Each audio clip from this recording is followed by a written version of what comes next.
Hello. Good morning. Good afternoon.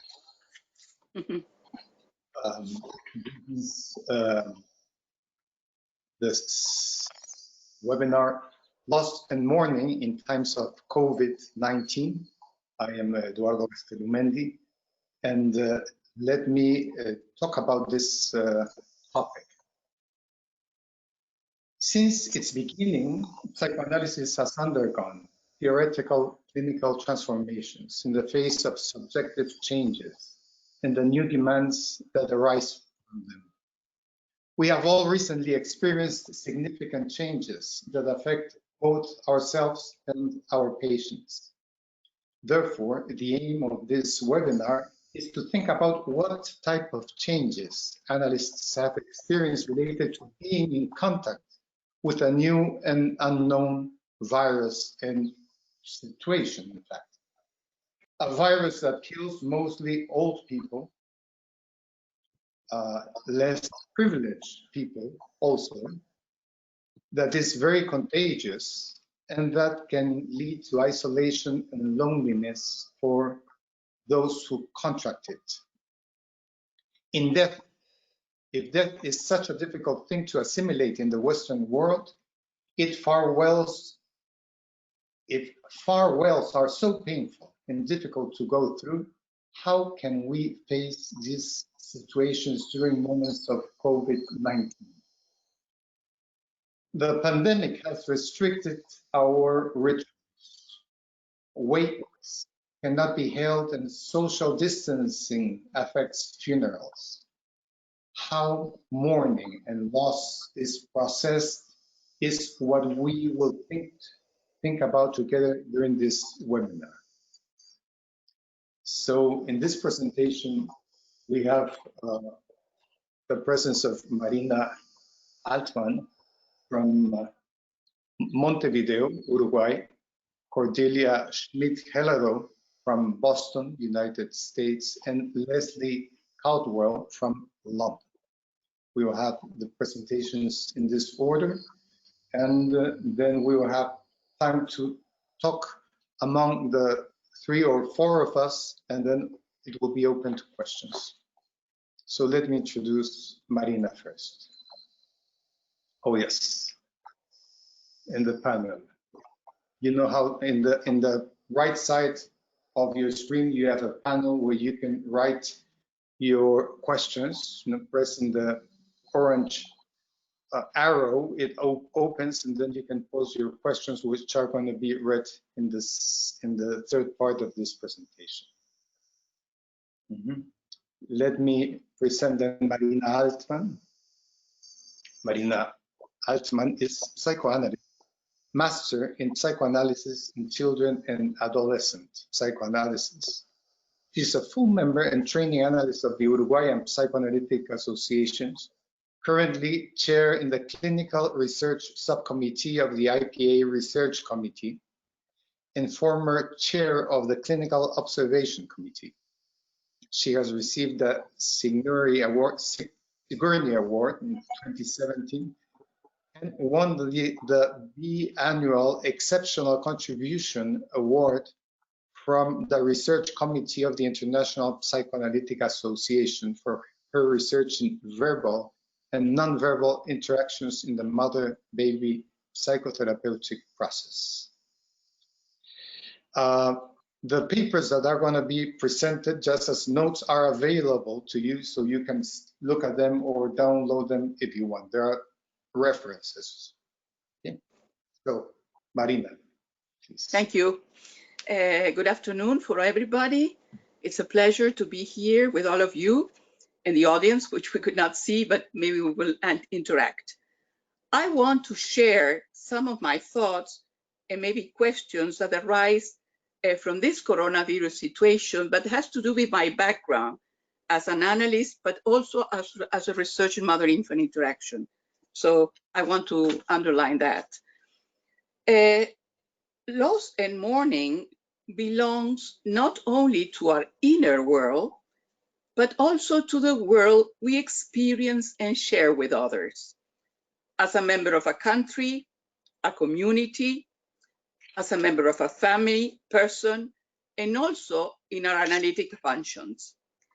In each of these, we have different levels of belongings, also of conflicts and defenses, and sometimes being active in one of these areas does not imply we are active in all of the other ones. Each of them have a subjective experience and conscious experience of being belonging to each of the things I have underlined.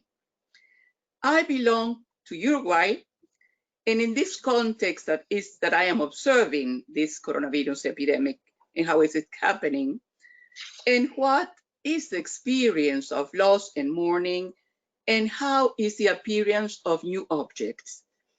The reality of Uruguay during the pandemic contrasts with other countries in South America, because without declaring a mandatory quarantine, the country was so far able to keep the rate of infection low, placing itself favorably in the ranking of countries that are beating the virus and reducing the economic and health impact. From the moment the first active case appeared, March 13, Uruguay closed the borders, paused face-to-face education, and canceled massive events. The population has been informed with transparency about the virus, and the authorities have stimulated voluntary confinement without restricting by force, but asking people to act with responsible freedom. This is the word I want to underline, responsible freedom. Uruguayan policies so far often offer a certain feeling of security in this moment, because one perceives that there's a methodology that is being followed, and there is a modulation of different aspects, offering security, showing concern, taking measures, and managing emotional situations, and being flexible to the different times of the coronavirus situation. This is a brief thing, so I can tell you something of the country I belong and what is happening. But what things have we lost in everyday's life? This is another level to ask ourselves. Due to the challenge suffered in everyday's life, that we all know because it's the same in most of the countries, social distance has superstitiously changed our perception of the other. So we change our perception of the other. This is what I want to underline. The other stopped being someone who offers us, in a way, security, to become someone who is a threat because he can infect me. That disturbing situation, combined with being in lockdown, make us feel as we were enclosed in a bubble. When for one reason or another, you need to go out of your home, you realize some effects in your mind, in your body, and sometimes you get a little bit confused with the stimulus outside. And so there's a whole unconscious defensive attitude that appears that is related to the circle of anxiety and fear. Also, the loss of physical contact is lived here in Uruguay, but also in other countries in South America, like a big loss. Uruguay is a country where emotions are expressed more than in other places. It is very Latin. For example, we say hello in informal context, always kissing the other and hugging. So this is something normal, and now it's not possible. So people really feel bad about this situation. So far, because of the small number of cases, of dead cases, we only have 30 people dead.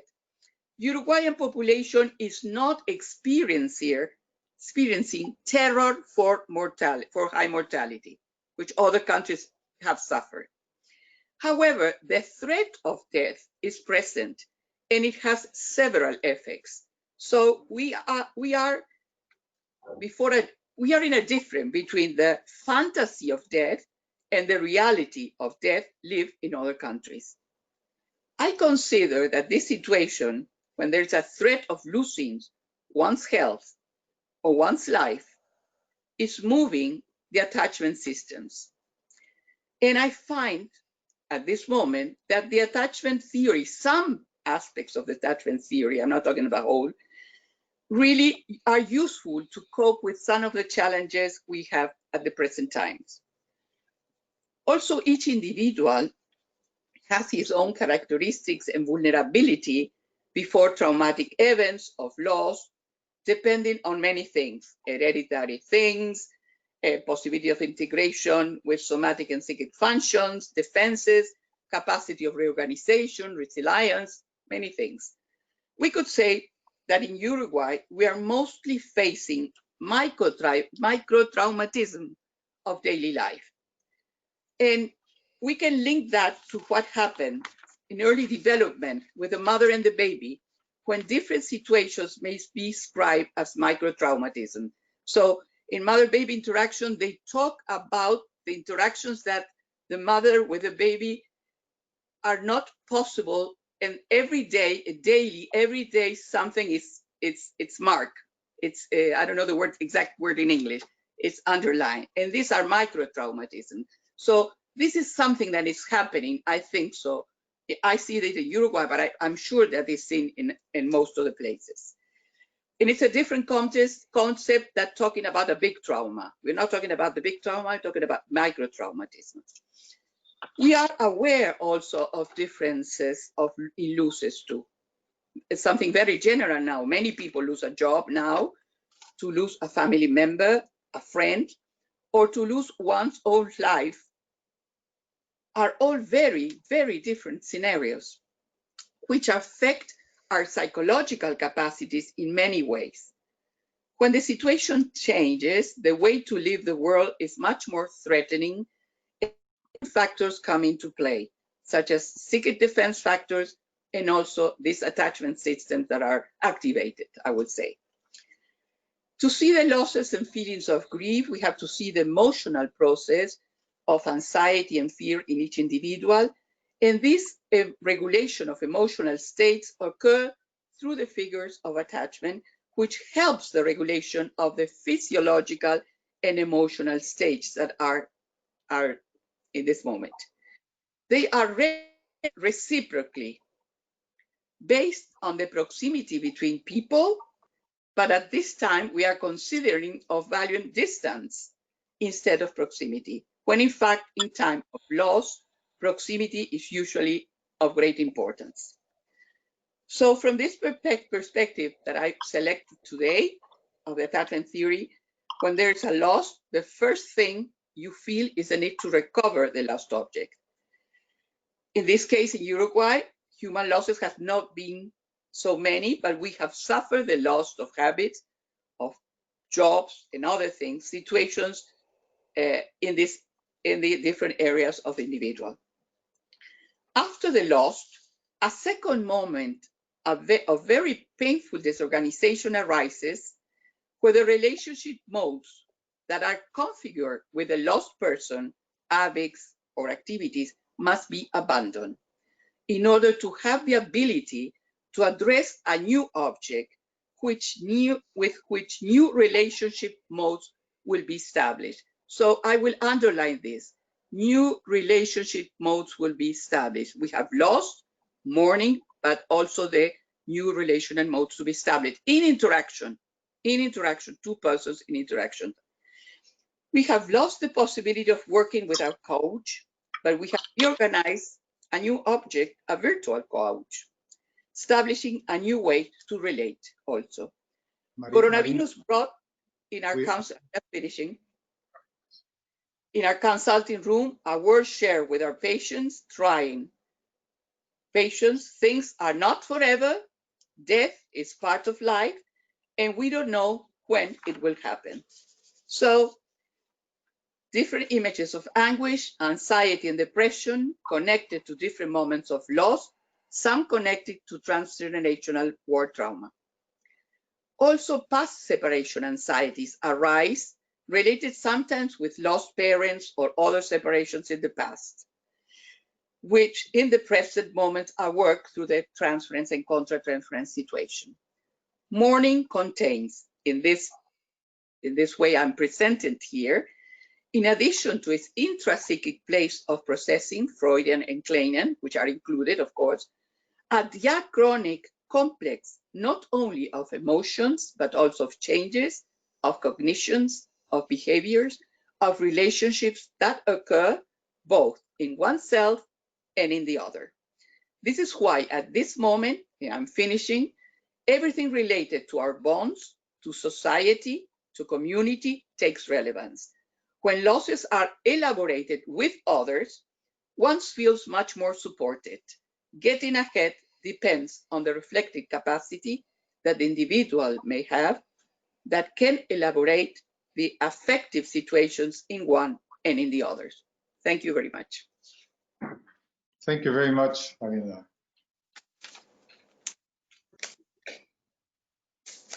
Now, we're going to pass to our next presenter, who is Cordelia Schmidt-Hellerau. Cordelia Schmidt-Hellerau, PhD, is a training and supervising analyst of the Boston Psychoanalytic Society and Institute, as of the Swiss Psychoanalytic Society. She has published numerous papers and 3 books on metapsychology, clinical issues, and applied psychoanalysis. Her 2018 publication of Driven to Survive at IP Books was a finalist of the American Board and Academy of Psychoanalysis Book Prize. She has published her first novel, Usos Traum, in German, and will publish her second novel, Memories, in 2020 at IP Books. She's a chair of the Culture Committee since 2017 of the IPA and works in private practice in Chestnut Hill. Cordelia, please. Hello, everybody, and thank you to the IPA that we are able here to communicate with colleagues all over the world. That is something just wonderful. COVID. This pandemic has challenged us worldwide. We are faced now with a situation we cannot be sure to survive. And the question is, how do we respond? We have heard moving reports from many colleagues in the meantime who have talked about the impact of this crisis on their patients. The question for me is, how can we think psychoanalytically about it? In my short time slot, I want to address loss and mourning within the theoretical framework I've been elaborating on over the years, namely a revision of Freud's drive theory. I believe it is important to reintroduce and develop further Freud's self-preservative drive, or as I rather would call it, a preservative drive as part of a general death drive. Here, though, I won't stress you with metapsychology. I want to talk about it in rather experience-near terms. So, for example, when we are faced with a vicious dog in the street, we instinctively back off. But we are not only driven to protect ourselves, we also rush to protect our loved ones. Parents would rather endanger themselves than let the dog harm their child. So we can see that throughout life, we are driven to preserve ourselves and our objects. We are driven to survive. That's an urge that is coming up immediately in the moment of danger. Now, self and object preservation are not naturally given. They are the result of a process of psychic development. We learn how to protect ourselves and others, and that's how we fight death. Steadily, we build preservative structures, which then limit the power of the death drive. If our preservative drives are not well enough structured, we are unable to assess danger. We may be at risk, and we always feel slightly afraid. Therefore, I think structuring our preservative drives is key to our well-being and survival. Now, the danger we are facing now is not a dog, it's an invisible virus. And because we can't see it, it's a challenge to mentally represent this virus as an imminent threat. On TV, we have seen images of sick people in hospital emergency rooms, but these are the others. Does this really concern us? All we know about the virus really comes from scientific research. And thus it is tempting for all of us to stay in denial and continue to enjoy a bit of our short-term gratifications until it is too late. For now, almost 550,000 people who died from this virus worldwide. More than 500 million people have died from it. Now, there are two self and object preservative reactions to danger: flight and fight. Both are reasonable, both are necessary. A healthy reaction to flight is to stay at home. With social distancing, we withdraw ourselves from contact with the virus. The reaction of fight to the pandemic is the race in the scientific community to develop a vaccine or a cure. Both healthy responses to the pandemic require our patience. We need to accept this danger we are in order to preserve ourselves and our objects. Now we can see if our preservative structures are not solidly established in our mind, we may react disproportionately afraid or negligent, panic-filled or carelessly. Both inadequate reactions may actually increase the danger we can get ourselves into. So if we are healthily structured, we will listen to science, accept the COVID-19 danger, and follow the advice. That is, we will do our best to stay healthy and keep our objects healthy. We will also accept that we may still be infected and die. We do what we can, and that's all we can do. A reaction according to the reality principle. Accepting this new reality means facing and mourning some fundamental losses. The first loss, I think, regards the environment. We thought we know the world we live in and can navigate it. Now it still looks familiar, but isn't so any longer. The air we breathe, the things we touch have turned dangerous and potentially lethal. That entails the second loss, our habitual way of being, ourself. We need to be much more preservative, that is careful, and feel more anxious than we used to. And we can't allow ourselves the common libidinal pleasures like hugging or being hugged with family and friends. That is, we've lost our unconcerned way of being and being with our objects. We constantly are in conflict between preservative and sexual strivings. It's all the time safety versus fun. Connected with this second is a third loss, which affects our object relations. We usually live as if we can, more or less, protect our objects and expect them to protect us. It's a kind of benign grandiosity in response to superego demands. Now we are faced with a situation of possibly harming and even killing them and being harmed and killed by them, even though unintentionally. Here is the link to survival guilt, which means we used to think of ourselves and our objects as being caring and good. And now it may turn out that we may be bad for them and they may be bad for us. The fourth loss concerns the innocence of death itself. Previously, if we lost a loved object, we thought of it mostly as a stroke of fate.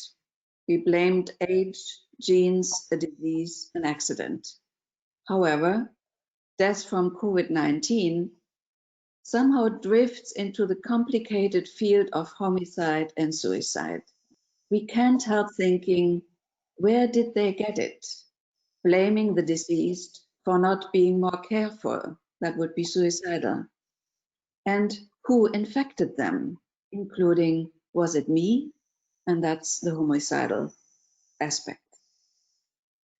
And the fifth loss regards the entirety of our future. We don't know what's ahead with regard of our culture, our work perspectives, our financial means, our mobility in the world. Mourning entails a slow process of decathexis and internalization combined with the task of structural transformation, adjustment, and reinvestment in the changed reality. It concerns all 5 areas of loss I mentioned, which is to say, our whole way of being is at stake and has to be rethought. This can be a chance for psychoanalysis and for our patients. It may be possible to work through a mental lack of self and object preservative capacities that they brought into this crisis, the foundations of which are laid in the first years of life, and to assess their capacity for conflict resolution and the functioning of their superego, their ideal formations, their reality principle. If we can do this, we may be able to adjust and change and learn something for psychoanalysis and for a future that is not merely a return to how it has been before coronavirus, but a better, more careful way of being in the world. Thank you. Thank you, Cordelia. Well, our next presenter is Lesley Caldwell.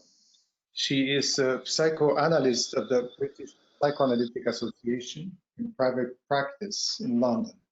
She is a European representative for COAP, a TA for the Independent Child and Psychotherapy Training, and a member of its Training Analysts Committee. She is honorary professor in the psychoanalysis unit at UCL, where she has taught on the master's and doctoral program, and she continues to supervise doctoral students. From 2010 to 2016, she has coordinated the unit's interdisciplinary program.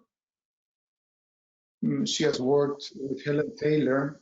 She is turned general editor of the collected works of Donald Winnicott and is responsible for the more than 100 new entries uploaded on the online edition of the collected work, now available online as part of volume 12.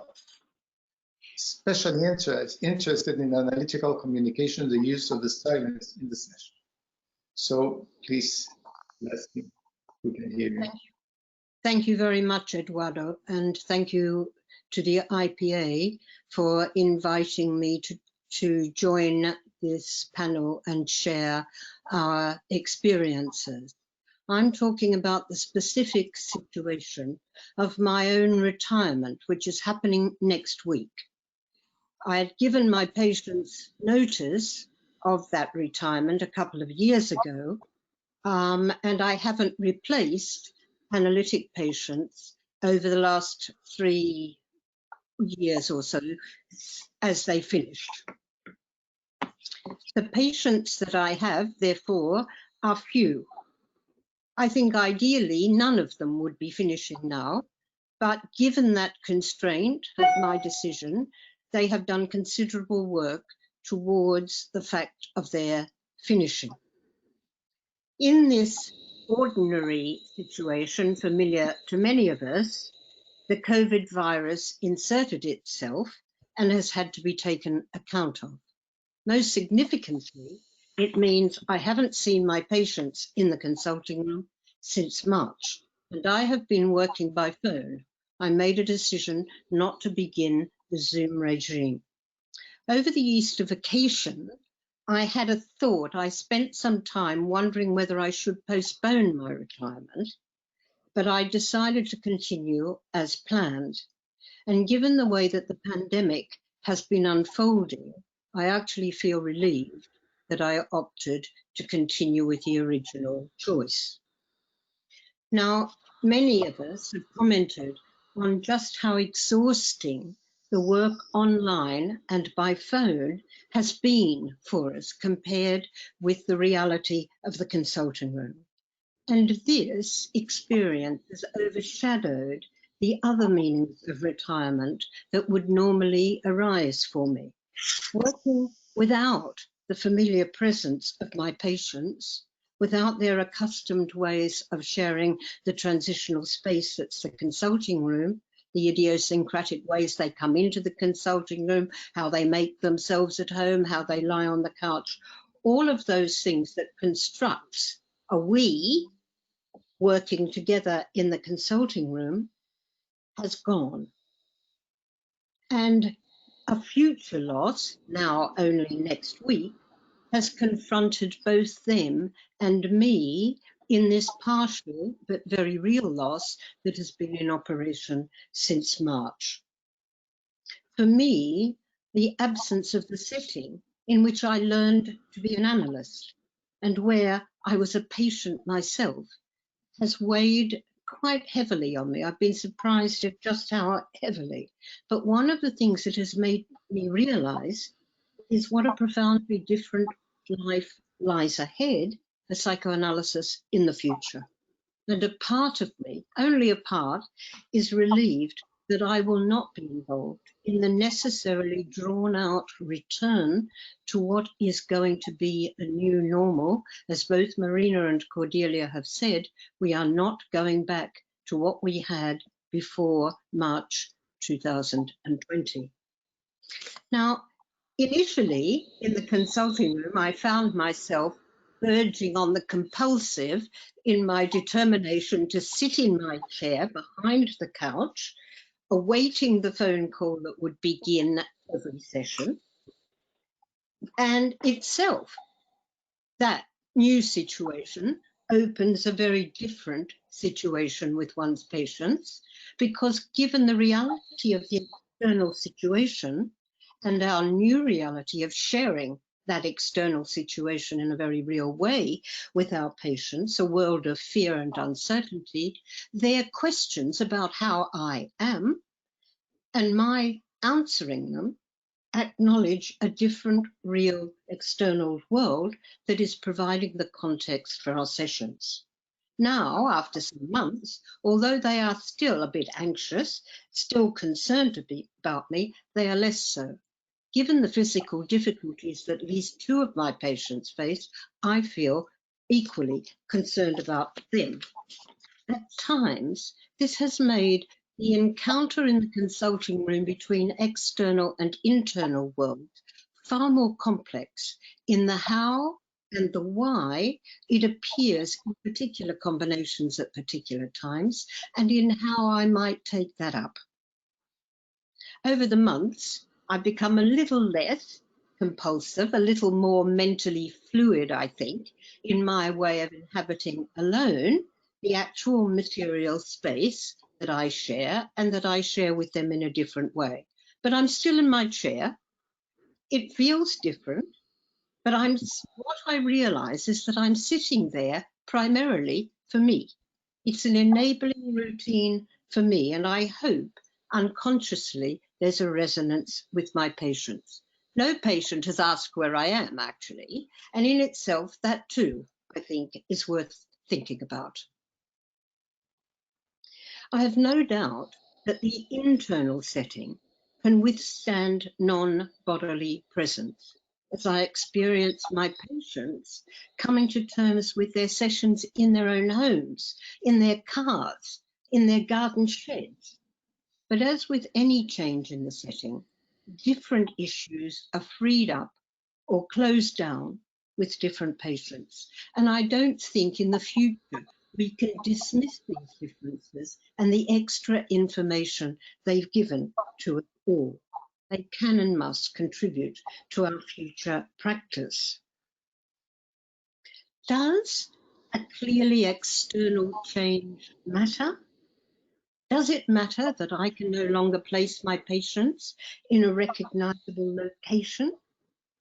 These sorts of questions have been pushed to the edge of my mind in the interest of the imaginative shared space we do inhabit together, where voice and sound and silence and the rhythm of talking and listening still establish the parameters within which the transference, counter-transference exchanges go on, freely or not so freely.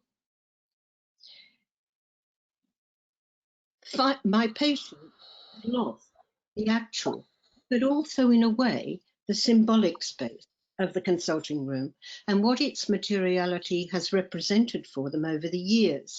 And this is something most of them almost never referred to in the past, but now they do mention it.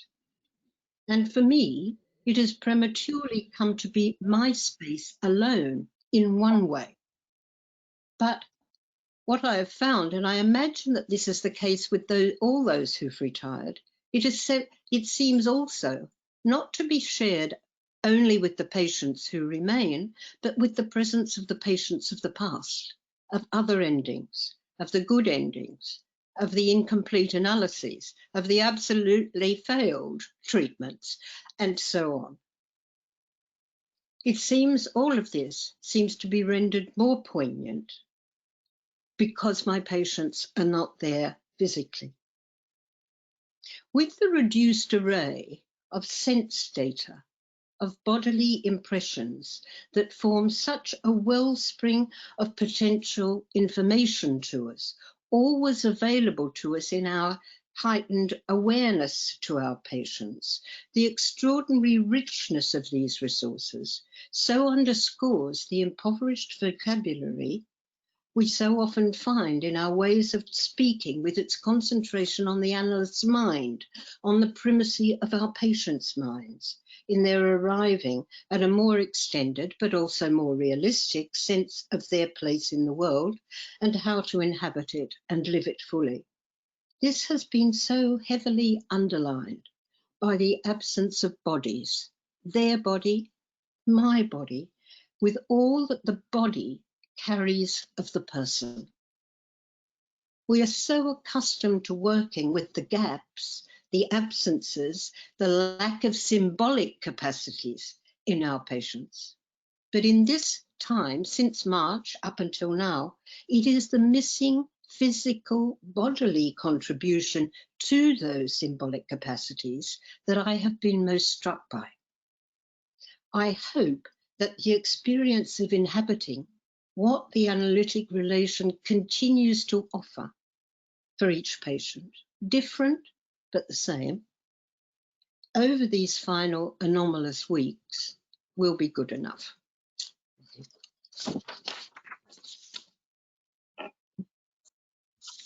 Thank you, Eduardo.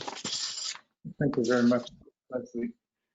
So we can start some minutes after this very interesting and very stimulating talks you've given to change some ideas between us. This is very special situation, of course, and I wanted to start by asking a question which hasn't been addressed yet, but perhaps it can make us warm up a little with this issue. You know, last pandemia occurred 100 years ago.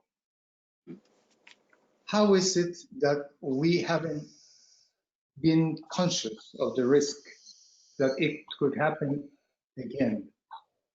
How is it that we are so shocked or taken by this situation as if it were the first time it happened, even though most of us know something about that. Eduardo, I think that's a wonderful question. It's the same question that we have with regard to the environment. How come that we loot the environment and pollute it without taking into account that it is in a really perilous state? And so I think the answer to your question has something to do with the short-term and long-term gratifications. In the short term, we think we deny it and just continue to live as we did before. We have a hard time to represent and hold on to the awareness, the mostly scientific awareness, that such a danger could happen. That's something that is quite a challenge to a mind who is urged to satisfy immediate needs and desires. That's, I think, what makes it so hard to respond adequately to this danger. For instance, in the United States, in many states of the United States, there is still huge denial going on despite the obviousness of this crisis. But I would like to also address Lesley and Marina. What I thought I could very much relate, Marina, to your reaching out to attachment theory. As we know, the attachment theory was introduced by Bowlby, who felt that the infant has this need to attach itself to the object, and that this has nothing to do with sexuality and aggression. And so he started his attachment theory. And I think he did because Freud himself dropped or neglected the self-preservative drive. So self-preservation fell squarely in the area of attachment. It's about the same thing. And so I think it is quite apt that you reach out to this more marginalized part of our theory. And I also thought something else in your paper was very important, which is you spoke about the separation anxiety that make the patient regress to figures like the lost parents. And these lost parents are the ones the infant wanted to attach to in order to be safe. So it is quite natural that these occurrences happen in our offices now, maybe more so than previously, because of the being surrounded by the danger. And if I may say something to Lesley also, you mentioned that your patient asked you in the beginning, or perhaps sometime still now, how are you?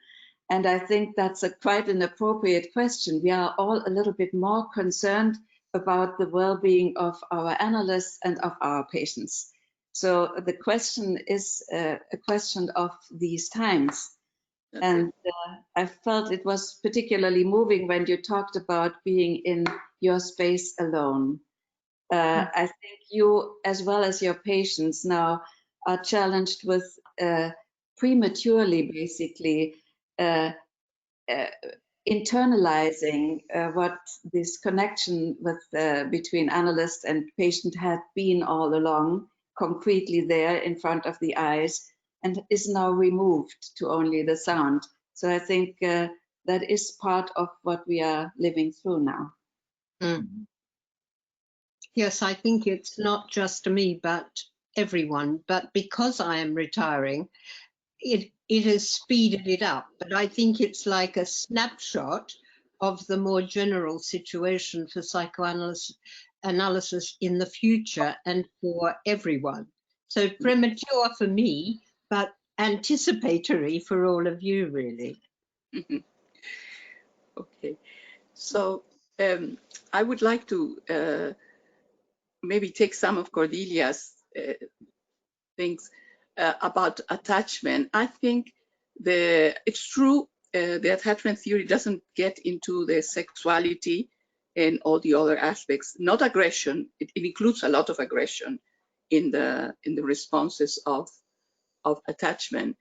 But I think that we need to intervene these different perspectives, because one of the things that brought us now, and I think Lesley said that in Cordelia too, that we have a share.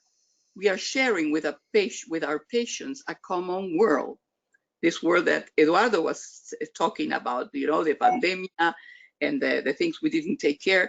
It's a share. We have things we share together. And those things that we share make us not only us as analysts, as a projection of the patients in ourselves, but we have also a relationship with a real person that it's going on. Even we like it or not, even we included it in our theories or not, it is. So what we do, what we are seeing, what we're looking at now, we are living this sharing world. So this is why I think also that the importance of the other that help us to regulate, for example, the body. You talk about it, we don't see the body. The body is not considered, said Lesley, no? The body, how's the body gets inside the session? And what's the things we are seeing now, that the people get more disturbed with more heart rate things, more anxious, more corporal things, more body things appear in the session. And so how do we help, how these things that have an unconscious meaning also with the conflicts of that person also means something that maybe needs to be regulating the relationship with the other, as the mother did with the baby, for example. This very non-verbal, very initial things that come in the relationship that are also here now in our consulting rooms, but what things we do with these things. What things do we do? How do we interpret them? Do we just don't say nothing? Oh no, there are many questions about how the body is now included in the, because in my experience, it's a lot of body things happen now. Patients get sick, many things. I do think it is important to articulate them.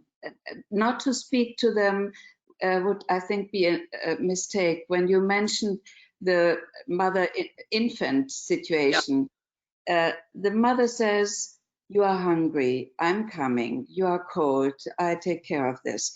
This is what you feel. And so the patient needs from us to hear that we notice their distress, their fear about their well-being and health, and then to have us address the ways he can best take care of him or herself. So I think it's important to speak to that. Yeah. It is interesting as well, or it has been interesting to me, that actually compared with a couple of my patients, I am the healthy one. And I am faced with patients, one of whom who has had the virus, one of whom's partner has had the virus.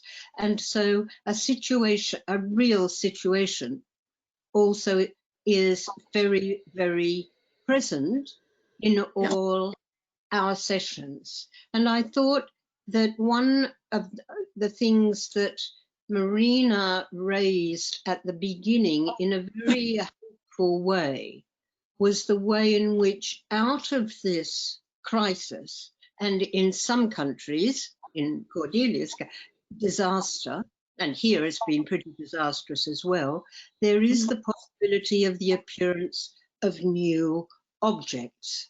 And that is something I think that as analysts we can think around. And I was struck by Cordelia's describing, when she was outlining her own approach to the question of the preservative structure, I was taken with her sense of just how but Marina mentioned it as well, our habitual ways of being are we can't proceed with them. They are a threat. They contain the other in the other's terrifying aspects because of touch, because of contagion, and those sorts of things. So the idea of how we can be ourselves ongoingly as persons and as analysts, with or without our patients, I think is one of the really big things that psychoanalysis has something to say about in this current situation.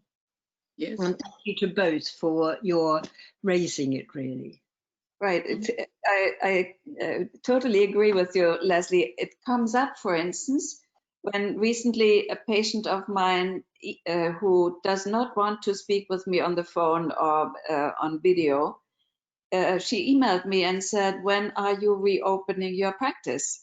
And I'm not ready yet. So I have to be self-preservative, basically, and say, I cannot do this, and reject a patient who wants to resume her work with me. Yes. So, let me thank you very much. I think it's warming up this conversation, and we're going towards our life resources, creativity, and new objects. But let me ask you something which hasn't been at least explicitly thought of, but has to do with the title of this presentation, which is mourning. And I would like to see what are your thoughts. I would like to hear your thoughts about the mourning processes. That is, after our relatives, dear ones, are dead. You know, funeral services have changed. The Jewish Shiva, I don't know how is it taking place. So what a necessary ritual for saying goodbye to loved ones. And in many places, perhaps in yours also, the contact with our familiar who is dead is almost, sometimes you do not see anymore. You receive a box with ashes. So how do you feel you are dealing with this, or we are dealing, how is it affecting our own process of mourning the people we love and are lost? I think it's a challenge because it asks us, each of us who experience such a loss of a loved person, to do a forced and quick internalization when the patient is, let's say, still in the hospital and we cannot visit. We cannot be there when the patient is dying. So I think we have to resort to all what our relationship meant to us and hope that the patient does not feel alone, even though we cannot be physically present. So I think what it requires is a maturity that we often did not really achieve yet. Yes, Marina. Yes, I would like something happened to me in this time with the death of people very near me, and unexpected, 2 persons, not with coronavirus, but it was. And usually when somebody dies here, I'm Jewish, so there's a ritual, and they make the Shiva, and then you go many times, different times, to the cemetery. But I couldn't go to the cemetery. I couldn't go because I was inside myself with a mourning process, working with my mourning and my work with my patient. It was impossible for me to go. I said, if I go, I cannot maybe continue doing inside myself other things. I cannot get there. And this was something very astonished, because I usually always go with the close friends to accompany to these situations. So this is something that happens to me and I want to share. So because we are working as analysts many times with the mourning process of our patients, not only ours, sometimes to the social part, the social of friends and the community, sometimes you cannot go, you cannot handle all of them. So there's a limit. I found a limit to myself That's something I used to do. I can't do it. I wasn't available of doing that. And it's hard for the people that die, because usually there's not too many people that go, and you cannot hug the person. You know, there's a lot of difficulties, emotional difficulty in this, that I was telling. We need the other to feel us better, to feel that if we feel better, we go in this situation.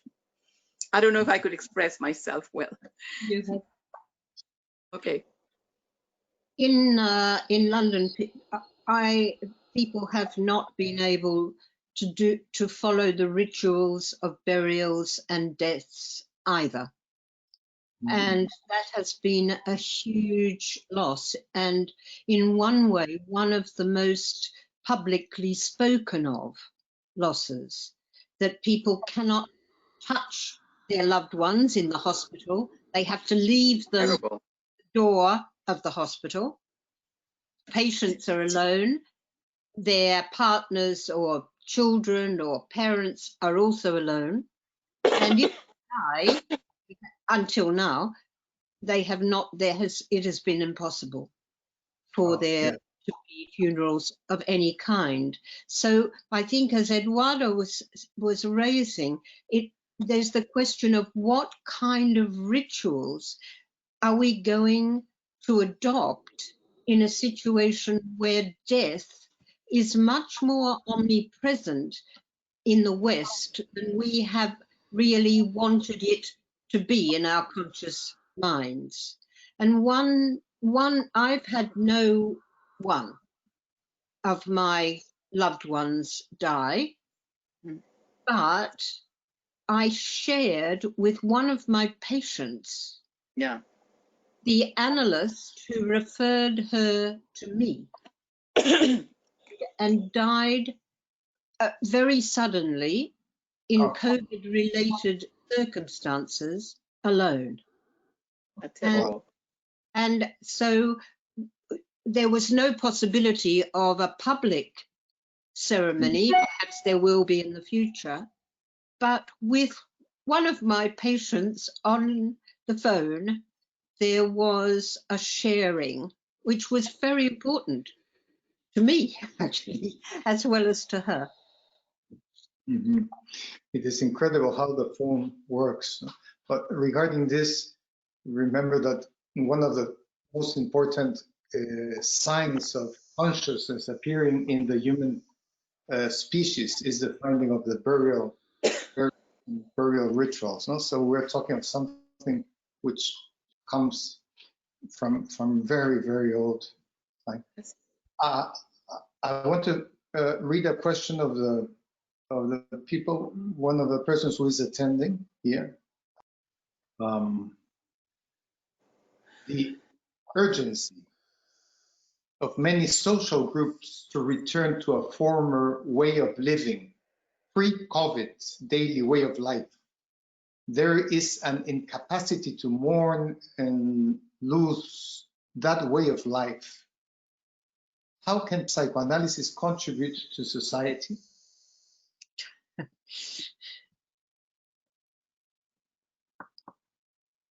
I would say there's an incapacity to mourn what we've lost, and also who we have been in this world, but also there is a certain resistance to learn, to make this a chance for learning, for inventing new and better adapted ways of thinking about our environment, of the resources, of trusting science, for instance, in guiding us rather than doing it ideologically. So I would say, of course, it is important that we mourn and help our patients to mourn, for instance, carry the pain that these losses inflict on our patients and also on us through our patient or in our own experience, but also to keep an eye, I would say, maybe I'm the optimist here, but keeping an eye on the possibility of learning. Have we made mistakes that led to this catastrophe or enabled the amount of this disaster? Can we learn something from it? I think that is a question added. Mhm. I see. But I think there's a way in which we do feel in our analytic world that we are familiar with notions of mourning. And Yeah. yeah, we have found ourselves in difficulties. And so in one way, a question like, how can psychoanalysis contribute to society is a very daunting question for any of us to tackle. I think we have to start local. We have to start modestly. We have to start with small steps, which is not to say that if there's opportunities to enter into more public debate, those of us who like that sort of thing shouldn't do it. But I think we are not only those who might have some experience of mourning, we are also those who are in a new situation of learning ourselves. Yes. Agree. Yes. I think that this question should be answered not only by psychoanalysts, it's by all the public, all the persons that work with health situations, and not only with health, biologists, you know, there's a lot of interdisciplinary work to answer this question. It's not a question to answer only by analysts. This is too much, I think so. It's thinking that it's not. And I think it's much more rich in a way because there are different perspectives and different ways to look at mourning too, I guess. So, yes. Mm-hmm. Marina, in the way you are, excuse me. Yes. In the way you are explaining this question opens that field. Let me give this question of the audience. What effect do you think a defective political, cultural, preservative awareness response has on individual intrapsychic preservative structures, mechanisms, and their organization or disorganization? That touches also a field that all the panelists have mentioned, but it has to do also with the global, the government or the state response. What effect do you think defective political, cultural? Do you want me to repeat it? Yes, No, please. no. Oh, sorry, Marina. What effect do you think a defective political or cultural preservative awareness response has on individual intrapsychic preservative structures or mechanisms in their organization or disorganization? I imagine this question, let me tell you, as there is a symbolic place that the authorities of the government occupy, which are like the parents or the reference or the ones who have the power. And some of the responses we have as individuals will be triggered or oriented by how are these people which are symbolizing this capacity to organize take. I believe this question is, what are the effects of the actions of the governments on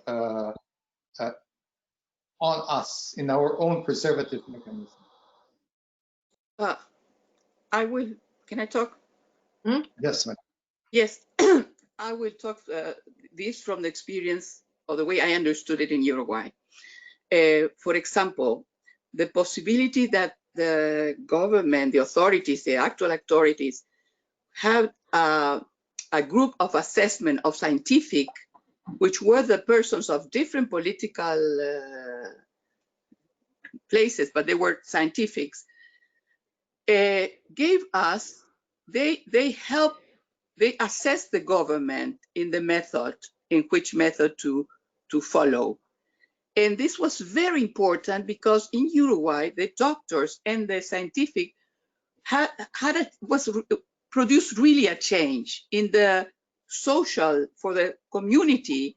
People now hear the scientifics, their speeches, what they see, what they are looking at. The young scientific people also go to the TV. So there has been a change in our, I think so. This is my impression, of course, in Uruguay, or in what I heard, that there's a change in the place of what is scientific, the places of the doctors, completely different. So this is quite a change in our society. But the question had many different levels, I think. He asked a general level and then more precise the other levels. So I'm answering that first level in the experience we have here. Also, for example, there were lots of in the health public, there was a telephone call for other people that feel bad, and they have till now more than 10,000 calls, and there's lots of honorary people that attend those calls, and there are supervisions of some analysts too, and some others that are not analysts. But you see, there's a whole thing that is moving in the society. This is changes, and changes from the, I would say, from the, not only from the government, I think from the institutions, different institutions. I don't know if I answer something that of the question. Yeah, I would like to approach this question with a brief look at our development. In the development, a child strives to do things self. It wants to increasingly do everything and decide everything him or herself. And doing so has also to do with escaping the state of helplessness when one is dependent on an object to survive or to live, and to be in control of the resources. As the development proceeds, part of a maturing self-preservative or self and object preservative structure will teach us that we have to give away certain responsibilities to others. There are experts who know better than we. So while we can take care of ourselves in many, many ways, there are areas where we do continue to need help. And I think when I have heard how Germany managed the crisis, the Corona crisis, one thing impressed me in comparison to the United States and to some states in the United States was that the politicians stepped a little bit aside and had the scientists give the daily briefings and tell the public what to do. And the Chancellor Merkel picked it up, and when she spoke as a politician to the society as a whole, she translated the scientific requirements, data, and what have you into everyday language that was understandable to everybody. And so she backed the experts. So I think that is an important part of mature self-preservation of a society, that we know when we can do something on our own and decide on our own, and when we have to defer to experts. Yeah, that's it. I agree. I think can I speak, Eduardo? Yes, Lesley. One of the things is that we know that at least in the Anglo-American world, currently, up until now, the idea of experts has been in decline, has been extremely negatively received.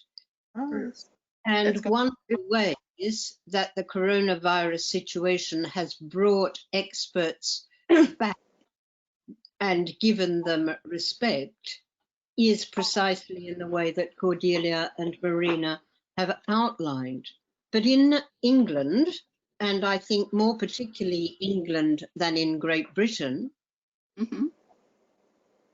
the scientists have actually in some way been betrayed by the kind of ideological uses put to the idea of science by our government. We have experienced a government that has not been a government that one can trust to lead. And that has also been the case for the way they have thrown around the notion of science. On the positive side, in the British situation, despite what we would have to think of as a total absence of leadership, Mm. actually people, communities, local groups have gathered together in just those self-preservative ways that Cordelia mentioned and been absolutely extraordinary at the local level. Yeah, There are WhatsApp groups there. I'm sure this is the case everywhere. yes, In one way, it's not because of our government, it's in spite people, of our government. the people. And so the question about, my thought about the question that Eduardo raised about the psychical implications of the external world is that I think in Britain, at least, in England anyway, it's created really quite a lot of despair and depression. The external organization of a crisis that needed leadership, needed trust. Yeah, that's Yes, we all hope we can learn as countries better, not to do better next time. And I have a question here from the audience. Does COVID-19 change the analytic meaning of the patient's concern about the analyst's health?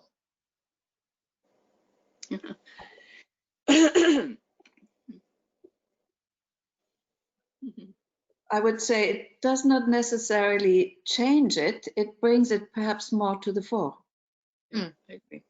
The More to the patient- it's more articulate. The patient will talk about it more easily, maybe because he feels more comfortable. There is a generally acknowledged threat to the health of a person. And so it seems more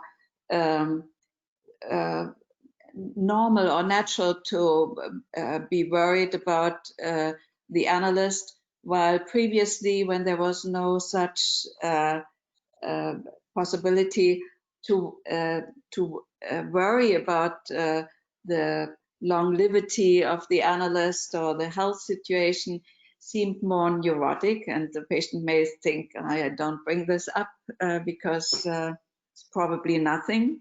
So we have perhaps as analysts a chance to see what are the thoughts, the fantasies with regard to the well-being of the analyst, the well-being of the object. I agree. I absolutely agree as well. I agree. And it sure appears in the patients. That Oh, is- yeah. But I agree.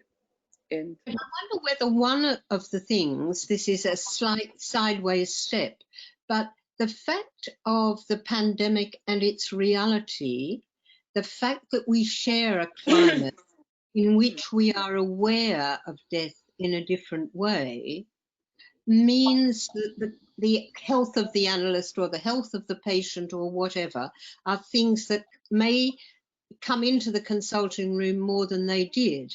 But one of the things is that I think one of the things that perhaps doesn't come into the consulting room in pre-COVID situations are patients' ordinary anxieties about their aging analysts, and how That's true. do or don't actually confront usually the absence of any mention of the fact that, you know, we might be in a risk category. Now we are labeled as such. Oh, yeah. That's true. But maybe the threat of COVID and the concern whether the analyst catches it or not is the vehicle in which the fear of the aging analyst is riding. So maybe it is the entry, and it will reveal then later on what this pre-existing concern was about. Changes. This question opens, thank you for your answers.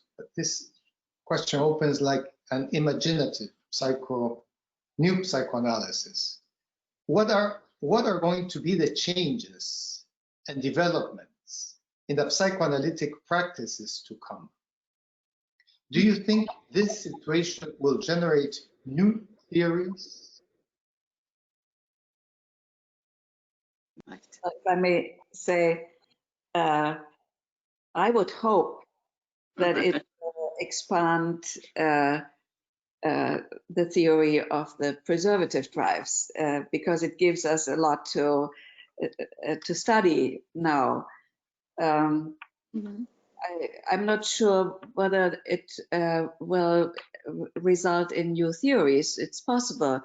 But what I'm thinking about is, while previously remote analysis was not welcomed in many parts of our community, now everybody is doing it.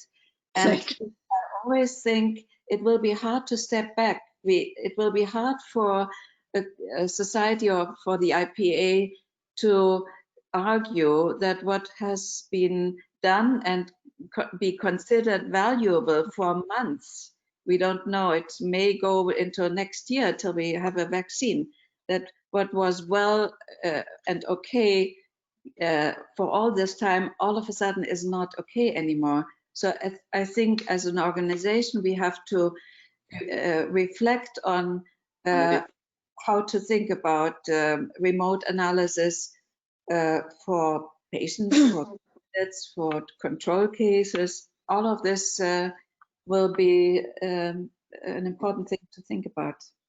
I agree. Me too. Me too. I agree. We have to think about these new situations and see what we have learned from it. We have to learn. Yeah. For instance, I started with 2 new patients online, and that happens. They needed, they couldn't really wait, and so I started with them online. And I think now we have established, these are not analysis at this point, these are psychoanalytic psychotherapies, but I wonder if it established a different kind of analytic room that they and I now inhabit. I'm not even sure that they want to come to my office, or whether it would be awkward, whether this change would be necessary or not, if they could. So these are open questions. New technical questions. I think that's the dimension, isn't it? Not that we have an idea what the changes will be, but that we remain open to the changes we are in the midst of experiencing, and not think that they do not provide incredibly important information about the future of psychoanalysis, really. Well put, yeah. Yes. Let me share with you another question. Some people feel more comfortable after they don't need to talk to others as usual anymore. And they feel more peaceful staying at home because of the COVID-19. What are your thoughts about this situation?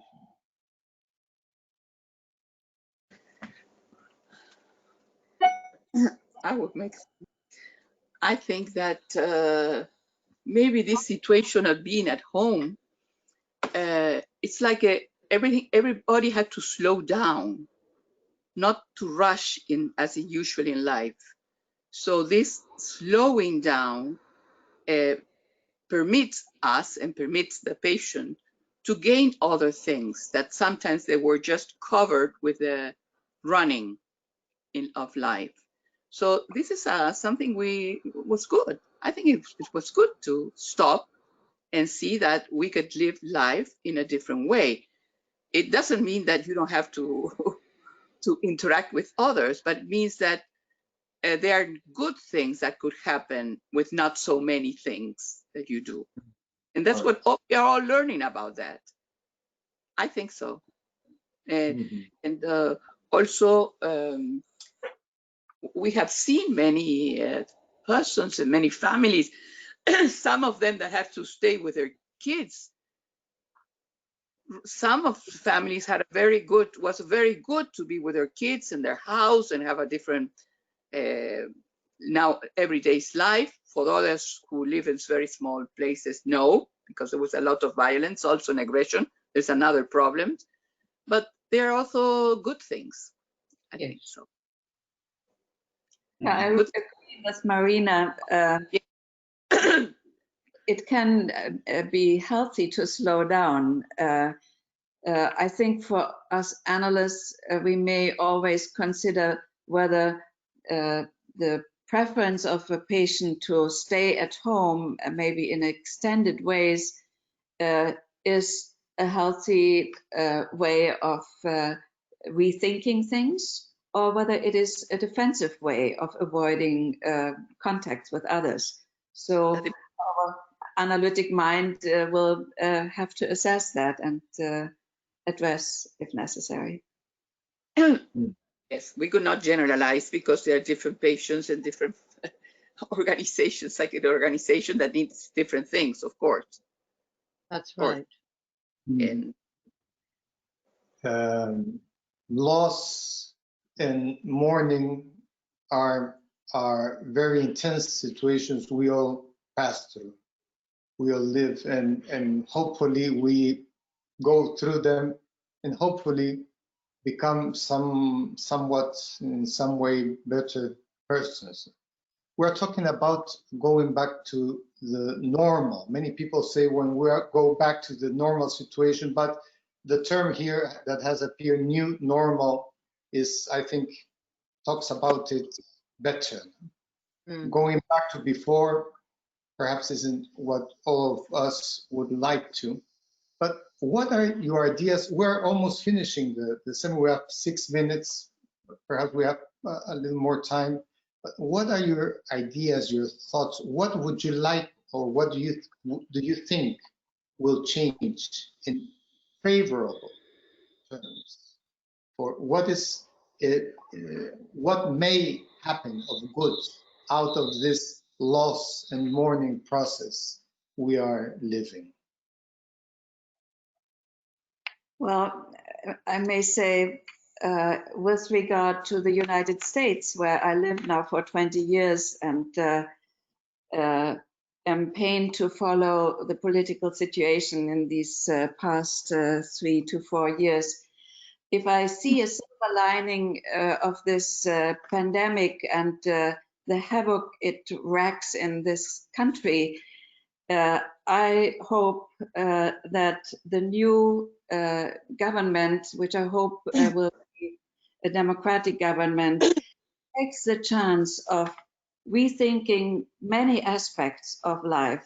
For instance, climate, healthcare, immigration, and also the disparity between rich and poor. Rethinking and structuring our way of living in solidarity with others and protecting the individual as well as the community. So that is, of course, a very big theme, but I hope that this country will emerge a little bit like Phoenix out of the ashes and takes the chance to rethink many of its structures and institutions. Mhm. Mhm. Marina or Lesley, would you like to say something?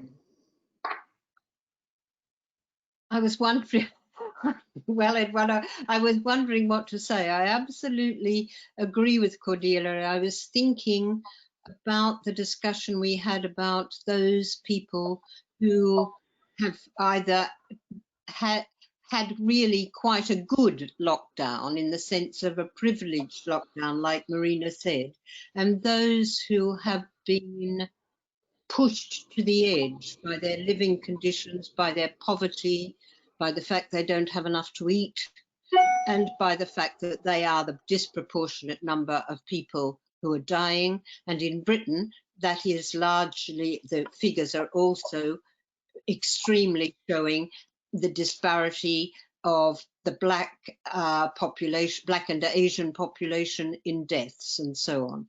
So my sense is that I hope that in some kind of way, the on the ground solidarity can find ways of continuing. And in the analytic world, I hope that we don't go back to dogmatic statements about how we should see our patients, what we should do, but that it's somehow all these questions we don't know because we are in the process of living them. So long as there can be a sort of lack of rigidity in encountering them and being able to think together about them rather than closing the door. That's what I would like. Okay. Yes, Marina. Myself, when I was hearing Cordelia and Lesley, I was thinking that for the future, the thing really that concerns me is that first, the situation of the people that lost their jobs. There are many people here that lost their jobs. So there's going to be a big economic problem. So I'm concerned about all these people, and concerned also that the things that appear in the society of solidarity, which were very huge in all the different quarters and people giving foods, and really was a very solidarity movement in the community. I hope that this could be redirection in a way. I say it shouldn't be finished now. It should continue with maybe another task, another objective, but it should continue because the society has very, very good things to show. Not only, of course, there's violence and there's the other part, which I have not talked about, but I hope that this part of our society could continue in the future. And these are my thoughts. Thank you very much. Thank you very much, the three of you, Marina, Cordelia, and Lesley, for this That's very nice. interesting talk. Such a difficult topic. And thank you for You, with Eduardo. Thank Yeah. you, and a pleasure to be with all of the you. organizers, Sylvia, Oh, and the IPA, and Lucila, who they work together great. excellent. Now, before we go, I wanted to tell you that, remember you that in the IPA, there is this site, Coronavirus Stay Connected, where you can find all of these different aspects. And the IPA is very much concerned with this. And also about our next webinar, that will be, Lucila, please. Yes. Friday, July 17, this same time, schooling during COVID-19, lockdown and beyond. The Minnie Dastur from India, Jacqueline Marks from USA, Neil Nicholson from UK. The moderator will be Talia Hatsor. So thank you very much, and for the people attending the seminar also. It's been a pleasure. Thank you. Bye-bye. Thank you. Bye. Bye. Bye-bye.